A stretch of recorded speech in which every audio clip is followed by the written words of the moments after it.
자, 이제 오염수로 한번 들어가 볼 텐데 그냥 오염수에 대해서는 사람들이 정치적으로는 보는 거 되게 안타까워요.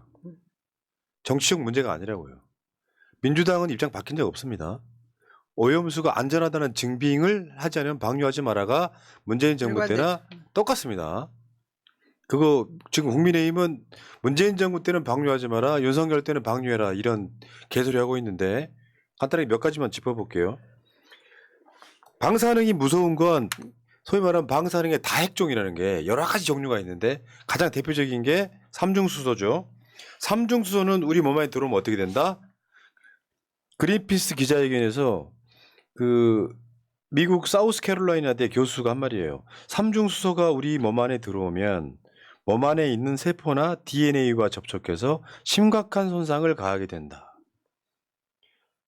우리가 핵폭발이라는 이야기를 하고 핵발전소라고 이야기하는 게 그런 맥락이거든요. 사람의 유전자를 파괴해버리는 거예요. 직접 맞으면 그냥 녹아버리고 간접적으로 방사능 물질만 노출이 돼도 웬만한 사람은 기형아를 낳거나 기형아가 되거나 이렇다는 거예요. 그러니까 방사능의 대표적인 게 삼중수소잖아요. 오늘은 세슘 이야기를 한번 해볼게요. 엊그저께 세슘이 등장했잖아요. 우럭에서 180배? 세슘이라고 하는 것 전체가 나쁜 건 아닙니다. 세슘이라고 하는 물질이 있어요. 그 중에서 세슘 중에 방사성 동위원소, 세슘 성분 중에 세슘 137이라는 게 위험한 거예요. 세슘 137. 이게 대표적으로 백혈병, 유방암, 갑상선암을 유발하는 걸로 알려져 있습니다. 그러면 원자력 발전소 주변에서 일어나는 병들과 똑같잖아요. 그거고요. 최근에도 핵발전소 갑상선암이나 갑상생암이나 똑같은 말이에요. 용어가 바뀐 것뿐이에요. 공동소송을 7년째 하는 사람들이 있습니다. 핵발전소 주변에서 사는 분들이에요. 저분들이에요. 근데 언론이 알려주지 않죠. 그렇죠. 대부분 어마이뉴스나 전하고 있는 이분들이 있잖아요. 갑상선암 수술을 받은 원전 주변의 주민 618명이 한수원 상대로 소송한 거예요. 618명이.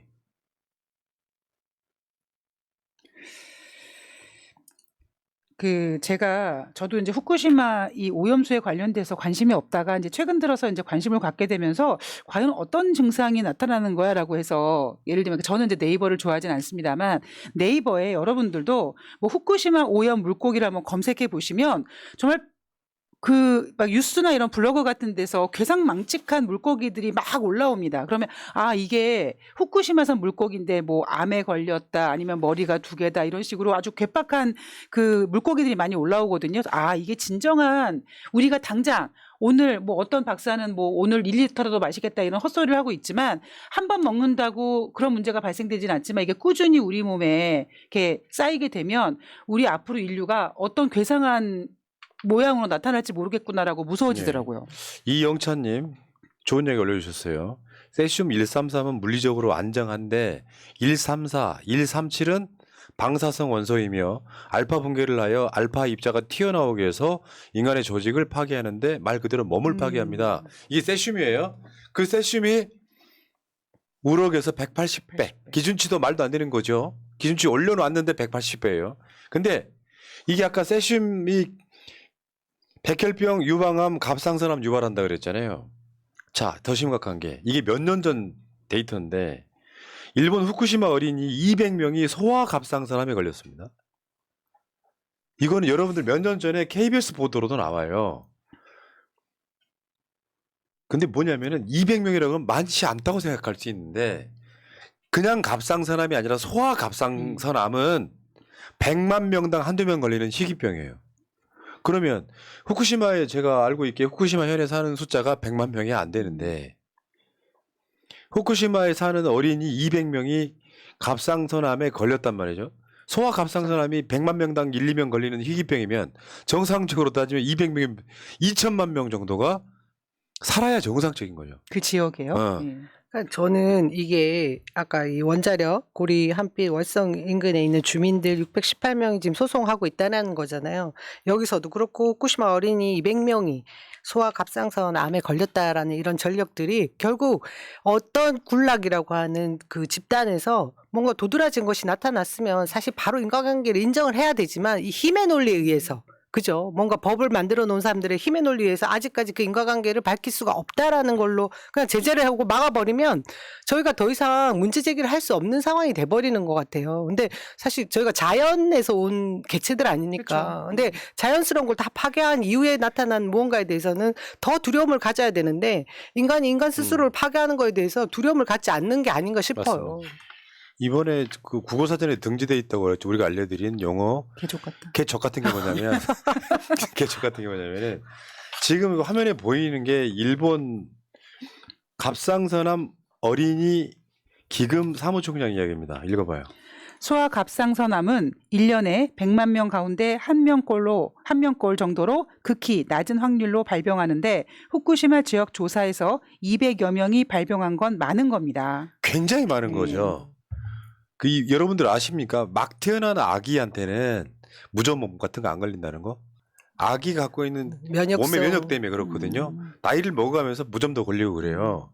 그러니까 소아 갑상선암은 걸리기가 어렵다는 거죠. 100만 명당 한 명이면 아예 안 걸리는 병이라고 보시면 돼요. 근데 218명이 이것도 몇 년 전 데이터니까 이거 숫자가 얼마나 올라갔을지는 몰라요. 그러니까 마음들이 지금 난리가 난 거예요. 근데 그 세슘이 후쿠시마 우럭에서 180배. 가 넘는. 일본에 그 오염수를 가둬놓을 데가 없다면 모를까. 있음에도 불구하고 지들 돈 아끼려고 전 세계를 더럽히는 건 막아야죠. 더군다나 가장 피해가 큰 걸로 예상이 되는 대한민국은 막아야 되는 거예요. 그리고 후쿠시마 현의 갑상선암 비율이 남성은 90배, 여성은 52배입니다. 다른 지역에 비해서. 후쿠시마에서는 방사능 유출이 지금도 되고 있다고요. 그때 한번 빵 터지고 만 게 아니라 냉각수를 들이붓지 못해가지고 빵 터진 거를 식히려고 지금 13년째 들이붓고 있다고요. 그러면 이건 후쿠시마는 지금도 진행형이라는 거를 몰라. 설명하고 있잖아요. 이런 식으로 숫자가. 그렇죠, 예. 그런데도 불구하고 대한민국은 아무 문제 없다. 후쿠시마 오염수 방류해도 된다. 괴담 퍼뜨리지 마라 이야기하고 있다는 거예요. 여러분, 나이를 먹고 미량의 방사성 물질을 먹는 건 크게 해롭지 않다고 이야기를 하죠. 맞는 말일 수 있어요. 우리 같은 사람들한테는. 이미 세포 분열이 끝난 사람들. 그런데 어린아이들이나 임산부나 여성들한테는 치명적이라는 거예요. 그러면 그 확률이 1000만 분의 1이라고 할지라도 대한민국 대통령은, 대한민국 여당은 그 안전에 대한 안전성 여부를 지속적으로 물으면서 반대를 해야죠. 지금 후쿠시마에서 돌연변이 사슴벌레가 발견됐습니다. 저건 뭐냐면요. 그럴 확률이 없는데 이 사슴벌레에서 자웅동체가 된 거예요. 암수컷이 한 몸에 붙어 있는 거야. 굉장히 무섭죠. 인간이라고 저러지 말란 법이 그렇죠. 없다라는 거 예. 보여주는 거죠. 한쪽은 수컷이고 한쪽은 암컷이라는 거예요. 이게 무서운 거예요.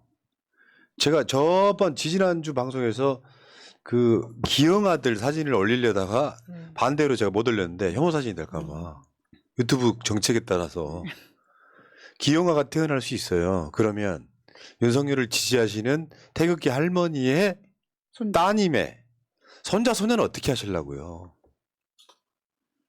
뭐 수산업이 중요한 게 아니라 근본적으로 우리 가족은 수산업이랑 상관없다고 할지라도 윤석열을 지지하시는 어떤 어르신의 아드님의 자녀분들은 어떻게 하려고요? 그래서 반대하라고 하는 겁니다. 일본이 오염수 방류를 해서 한국이 얻는 이득이 뭐냐고. 일본과 친하게 지내는 거. 그거 말고 뭐냐고. 진짜 이득이 뭐냐고. 친하게 지내서 얻는 불이익이 더 크잖아 지금. 그리고 저게 그거예요. 180배 세슘이 검출된 우럭입니다. 우럭. 멀쩡해 보이죠? 근데 제가 오늘 이야기를 하나 드릴게요. 저거 방사능 검사할 때 내장 검사하는 게 아니에요. 살 검사하는 거예요. 비늘 있는 그쪽 부분. 근데 그게 있잖아요. 우리가 예전부터 알고 있던 거예요. 방사능이 가장 심각한 경우가 되려면 딱 저 정도 크기의 가운데 크기, 아주 작은 물고기 말고 흔히 말하면 고등어, 대구 뭐 저런 정도 크기의 물고기들이 가장 심각하다. 내장은 절대 먹지 마라. 내장 검사를 한 게 아니라 살을 검사했는데 세슘 180개 검출됐어. 근데 얘네들 뭐라 그랬어요 지금? 일본에서는 쟤들 밖으로 못 나가게 그물 치겠다. 연안에다가. 그리고 어떤 정신 나간 새끼는 그랬잖아요. 저 우럭이 우리나라에 안 온다고. 그건 국민의힘이 그랬어. 주어 얘기 안 성일- 했습니다. 어. 네. 좀 이러지 않았나요? 야, 진짜 이 돌연변이 아까 그 사슴벌레 발생 그 빈도가 수십만 분의 1. 근데 진짜 저런 우럭 먹고 나면 체내에 또 다 축적될 거 아닙니까? 그렇죠. 세슘. 그럼 이제 형제 변형시킬 것이고. 돌연변이 뭐 기형아 유발하는 거 뭐 앞으로 긴 시간 동안 계속 될 텐데 이걸 어떻게 막으려고 저런 헛소리들을 하고 있는지 네. 모르겠습니다. 그러니까 이거는 민족 감정의 문제도 문제 아니고요. 생명권의 문제란 말이에요. 이게 그냥 완전히 인류의 정말 생명에 대한 문제잖아요. 이 부분이. 그거 알까요? 방사선 이야기하잖아요. 방사선 병원에 가면 엑스레이 찍잖아요. 엑스레이 찍을 때 방사선사 선생님은 나가 계십니다. 그렇죠. 무조건 나가 있죠. 근데 그거는 선이라고 부르는 이유가 한 번에 팍 터지고 말거든. 순간이란 말이에요. 방사능은 꾸준하게 사람의 몸을 노출되는 피폭시키고 있는 거예요. 그러면 방사능 성분이 1이라도 있으면 안 되는 거죠.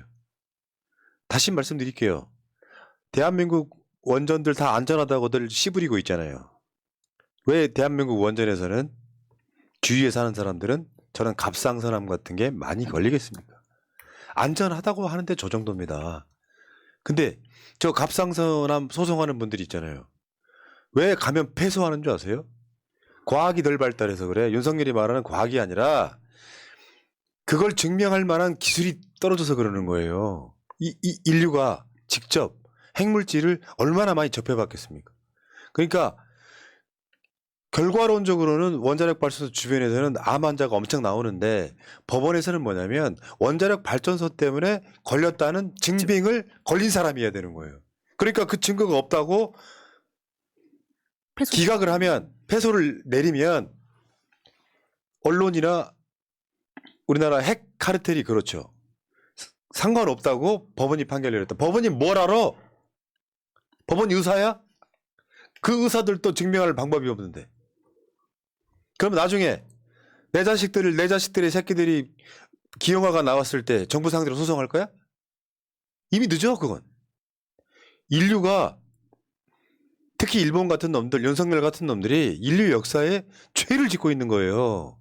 기필코 막아야죠. 이건 윤석열이 끌어내리고 안 내리고의 문제가 아니에요. 만약 일본이 방위를 하게 된다면 윤석열 끌어내려야 맞지만 윤석열 끌어내리는 것보다 몇만 배 앞서는 사건이 이거예요. 모든 할 수 있는 일을 다 동원해서 사실 이 방류를 못하게 막아야 되거든요. 그렇죠. 근데 오늘 그 기생충 뭐 박사라는 그 이상한 서민 씨가 또 뭐 언론 보도를 보니까 나 했던 말인데 왜 이 오염수 방류에 대해서 윤석열 대통령을 탓하고 있냐 이런 헛소리를 하고 있더라고요. 얘는 뭐- 일본에다 헛소리를 해야지 이러는데 지금 동조를 해주니까 저희가 먼저 거기다 대고 막아달라는 얘기를 하는 거 아닙니까? 그리고 국제해양소 재판소를 갈 수 있는 그 제소를 할 수 있는 권리도 정부에 있는 거잖아요. 예. 지금 여러분들 혹시나 우리 방송 보고 계시는 마음들이나 할아버지 할머니들한테 다시 한번 보여드릴게요. 우리는 다 알고 있는데 처음 오신 분들을 위해서. 윤석열은 이런 자매요. 대선 일본 후보 때 부산일보와의 인터뷰입니다. 일본에서도 후쿠시마 원전이 폭발한 것은 아니다. 지진하고 해일이 있어서 피해가 컸지만 원전 자체가 붕괴된 것은 아니다. 그러니까 방사능 유출은 기본적으로 안 됐다. 자기가 한 말이 있기 때문에 일본 방사능에 대한 생각이 이 정도에 머물러 있는 건지 아까 말하면 미국 스파이설과 연관이 있는 건지 모르겠다. 다. 그래서 윤석열이 일본에 두 번째 갔다가 돌아올 때 나온 보도입니다. 일본 언론 윤 대통령 오염수 방류 한국민 이해 구해 나가겠다고 말했다. 물론 대통령실은 부인을 했지만 지금 패턴은 그거예요. 일본 언론이 보도를 하면 사실로 드러나는 거. 초계기 지침 없애는 것도 최근에 또 며칠 만에 사실로 드러났지 않습니까? 근데 이번에 그 충북대 약대 교수가 처리되는 후쿠시마 오염수 가져오면 마시겠다 이런 얘기를. 저 못 가져올 거 알고 저런 얘기하는 거 아니에요? 그런 측면도 있고요. 아, 물론 뒤에 사족이 있기는 해요. 일본이 뭐 어떻게 해야 된다라는 사족이 있긴 한데 저런 소리 할 필요가 있어요? 예, 그러니까 저런 사람들이 저렇게 이야기를 하면 상당수의 사람들은 후쿠시마 오염수가 안전한가 보다 이렇게. 정쟁화 시키기 딱 좋잖아요. 저런 발언이. 근데 이 사람이 한 말이 그런 거 있어요. 과학과 동떨어진 주관적 견해를 증폭시킨다. 너는 뭘 아는데 이 새끼야. 후쿠시마 오염수에 대해 뭘 아냐고. 약대 교수라는 똑같은 타이틀? 거잖아요. 근데 이제 문제가 뭐냐면 일반 사람들은 약대 교수라고 하니까 뭔가 아니까 저렇게 얘기를 하는 게 아닐까라고 생각하실 수 있는데 제가 저 교수가 어떤 교수인지 알아봤더니 예전에 코로나 때 일회용 마스크를 찜통에 뭐 20분간 이렇게 찧어서 쓰면 재활용을 다 그런 헛소리 했던 교수더라고요. 근데 지금 여기저기서 처리 오염수 마시도 된다 뭐 이런 얘기들 막 하면서 두둔하잖아요. 근데 지난 광우병 우리가 그 걱정하고 집회할 때 당시 보면 그쪽 찬성하던 쪽에 좀 이렇게 고기 시식도 하고 했어요. 진짜 처리 오염수 가져다가 좀 마시는 거 시음하는 거 좀 보여줬으면 좋겠다는 생각이 듭니다. 이 사람들. 자, 문제는 이런 거야. 일본의 후쿠시마 어업조합장이라는 사람이 일본의 경제상을 만났습니다. 니시무라 야스토시. 오염수 방출 반대하고 있어요. 일본 사람도 반대를 하고 있어. 왜 그러겠습니까? 그러니까 지금 이게 오염수가 정치적으로 붙었잖아요. 일방적으로 봤을 때 우리나라 국민은 한 80대 20 정도로 오염수 방류 반대를 하겠지만 극렬하게 괴담이다라고 하면서 저런 무슨 약대 교수 같은 애들 나와가지고 선동을 하고 있잖아요. 그렇게 안전한 거면 흔한 말 말고 일본 사람들 왜 반대합니까? 그렇죠. 안전한 거면은 논리는 딱 그런 거예요. 안전한 거면 일본 주변에 농토에 뿌려. 공업용으로 쓰거나. 왜? 예. 그러니까 논리적으로도 말이 안 되는 거예요. 단순히 오염수라고 하는 거를 더 가둬두면 돈이 더 들어가니까 쉽게 바다에 버리겠다는 거잖아요. 딱 비유를 들자면 그런 거야. 내가 쓰레기가 있어요. 종량제 봉투 사서 쓰면 돼요. 그만큼 비용을 지불하면 된다고. 근데 그 돈이 아까운 거야. 그러니까 그냥 길거리에 무단 투기하는 거예요. 그런 사람들 가끔씩 동네에 보면 있죠. 막 쓰레기 막 쌓아놓고 딱 그 짓 하고 있는데 그러면 이웃에 사는 사람이 피해를 보는 내 집 앞이기도 한 사람이 그러지 말라고 따끔하게 이야기해야 되는데 괜찮아. 저거 바람에 날아가. 이런 식으로 이야기한다는 게 말이 되냐고요. 지금 대안이 두 가지나 있더라고요. 할 수 있는 방법이 엄청나게 두꺼운 그 방사능을 뚫지 못하게 하는 그런 공법을 이용한 탱크를 만드는 거. 또 하나는 아예 시멘트나 이런 고형물을 넣어서 아예 고형화시키는 거. 뭐 이런 대안들이 있는데 비용이 많이 든다라는 이유가 있긴 한데 저는 비용의 문제를 걱정하는 일본이 아니라 정치적으로든 그리고 세계에서 자기들의 위상 뭐 이런 것까지 다 아주 패권적인 그런 입장에서 극우 시각의 정치권에 있는 그 사람들이 뭔가 우리가 힘을 가지고 있는 일본으로 다시 회복하고 있어라는 자부심을 안겨주기 위해서 이 행태를 유지하고 있는 게 아닌가 싶어서 더 속이 상해요. 그러니까 이번에 저 기생충이 그랬잖아요. 광우병이라고. 그러니까 그 예를 들면 적당하게 무슨 어떤 전문 분야가 있다고 하는 애들이 저렇게 정신병자 같은 짓을 해버리면 안 되는 게 그러면은 세계보건기구는 그런 기구야? 얘네는 그런 걸 모르는 거예요. 광우병에 대한 경고는 세계보건기구가 한 겁니다. 초식동물인 소한테 육식을 시킴으로써 특정 연령대가 지나가면은 광우병의 위험성이 있다. 실제로 광우병에 걸린 소가 발견이 됐고 그 고기 먹으면 인간도 전이될 수 있다는 게 WHO가 경고를 한 건데 나머지는 다 광우병으로 뇌가 성성 뚫렸네 무슨 이런 말도 안 되는 소리 하는 거랑 똑같습니다. 그렇게 국민들이 100만 명, 200만 명이 나와서 촛불을 들었기 때문에 미국산 30개월 이하만 소를 수입하게 된 거예요. 이 역사를 전혀 모르니까 괴담 이야기하는데 쉽게 표현하면 내가 당신 후쿠시마 오염수 먹고 빨리 죽었으면 좋겠다라고 먹으라고 할 수도 있어. 다만 같은 인류애로서 있잖아요. 내가 반대로 함으로써 당신이 안 먹게 될 수 있는 효과. 그걸 이야기하고 싶은 거예요. 민주 시민들은. 이걸 몰라 사람들이. 어제 이태원 참사 유가족분들 제가 인터뷰했잖아요. 그 이야기예요. 죽은 내 자식을 살려내자고 외치는 게 아니다. 다른 자식을 죽이지 않겠다고 내가 싸우는 거다. 그 민주의식이 있습니까? 동네에? 태극기 부대가 그런 게 있어요? 인간이 다 인간이 아니죠. 자, 여기까지 하겠습니다. 일단은 여기까지. 다음 주제로 갈게요.